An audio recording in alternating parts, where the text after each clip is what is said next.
মনটা যেন আজও কোনো এক অজানায় শূন্যতায় ডুবে আছে। কষ্টের সাগরে ডুবে গেছি, তবু হাসি মুখে আছি। একাকিত্বের রাতে শুধু চোখের জলই সঙ্গী। ভাঙ্গা স্বপ্নের টুকরোগুলো কিভাবে জোড়ায় লাগায়। যখন প্রিয় মানুষটা দূরে চলে যায়, তখন কষ্টটা আর কোনো কিছুতেই মেটে না। হৃদয়ের গভীরে যে ব্যথা, তা বলার মতো ভাষা নাই। সবাই বলে সময় নাকি সব কষ্ট ভুলিয়ে দেয়, কিন্তু কিছু কিছু কষ্ট হৃদয়ে চিরকালীন হয়ে থাকে।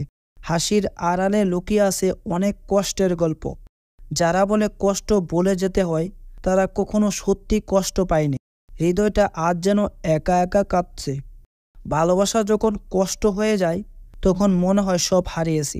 কষ্টগুলো নিজের মধ্যে রেখে হাসি মুখে সবাইকে দেখাই। সবাই সুখের খুঁজে থাকে, কিন্তু কেউ কষ্ট ভাগ করতে চায় না। কষ্ট যখন সীমাহীন হয়, তখন নীরবতায় একমাত্র উত্তর। শুধু মনে হয় কিছু সম্পর্ক থেকে দূরে থাকলেই হয়তো ভালো থাকবো।